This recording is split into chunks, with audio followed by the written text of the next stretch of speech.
Алмазбек Атамбаевдин баш коргоо чарасы тандалды. Мурдагы президент Алмазбек Атамбаевдин баш коргоо чарасы тандалып, 26 августка чейин абакта калтырылды. Бул тууралуу Спутник Кыргызстан агенттигине анын адвокаты Сергей Слесарев билдирди.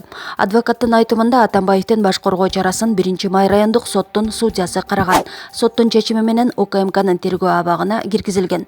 Белгилей кетсек, Атамбаевди милиция кызматкерлери Кой Таштагы үйүнөн 8 августта кечке жуук кармап УКМКнын имаратына алып келишкен. 7 августта кечинде УКМК мурдагы президент Алмазбек Атамбаевди кармоо боюнча атайын операция жүргүзгөн, бирок андан майнап чыккан эмес.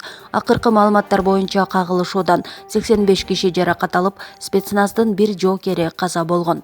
Өлкө президенти Сооронбай Жээнбеков 8 августта коопсуздук кеңешинин жыйынын өткөрүп, Атамбаевдин аракети боюнча өзүнүн пикирин билдирген.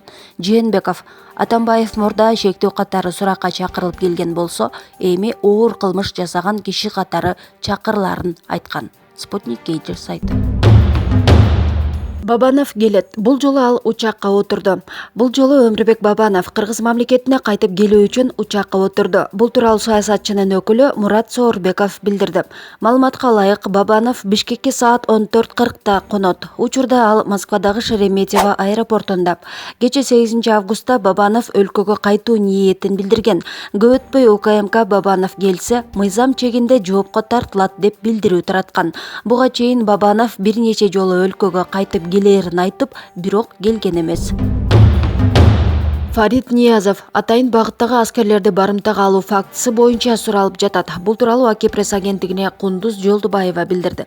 Анын айтымында, учурда Фарид Ниязовго карата тандалган же тандала турган чара белгисиз. Анын жактоочусу сурак таңкы саат 5ке жакын бүткөнүн билдирди, деди ал. Баракелде сайты.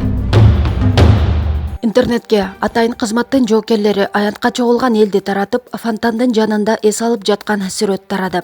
Экс-президент Алмазбек Атамбаевдин Борбордук Ала-тоо аянтына чогулган тарапташтарын милиция кызматкерлери таратты. Алар көздөн жаш агызуучу жана кулак тондуруучу атайын каражаттарды колдонушту. Кече 8 августта Кой Таш айылында экс-президент Алмазбек Атамбаевдин үйүндө аны кармоо үчүн күч түзүмдөрүнүн экинчи операциясы орун алды. Буга чейин 7 августта болгон операция ийгиликсиз аяктап, андан 36 адам жаракат алып, бир атайын даярдыктагы кызматтын аскери каза болгон.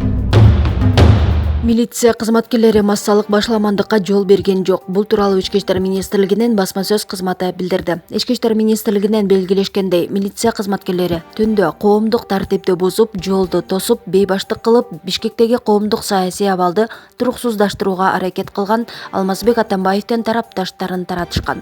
Буга байланыштуу милиция кызматкерлери Атамбаевдин тарапташтарын таратуу үчүн атайын каражаттарды колдонушкан деп билдирет Ички иштер министрлиги.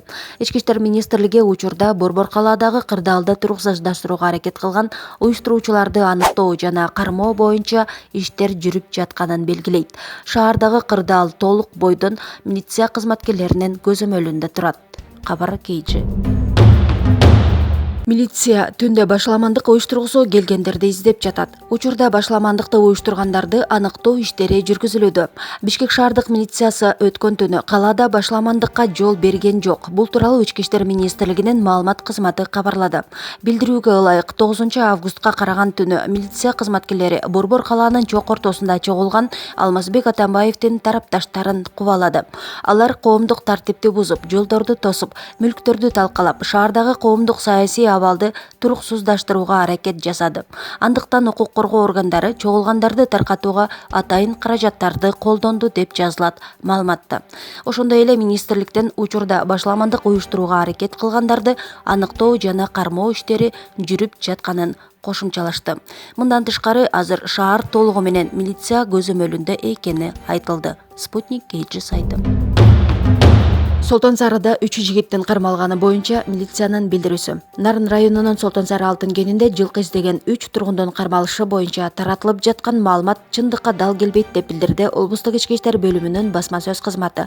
Буга чейин Солтон Сарыда жылкы издеген тургундарды милиция кызматкерлери кармап кетиптир деген маалымат эл арасында тараган эле. Облустук милициянын маалыматына караганда, 7 августтан 8-ине караган түнү саат 3-4 чамасында Солтон Сары жайлоосунда жайгашкан Joygen Mining компаниясынын базасынын айыл базасында коомдук коопсуздукту көзөмөлдөп турган учурда базанын үстүндө 3-4 ат жана адам чыгып баратканы боюнча телефон аркылуу билдирүү түшкөн.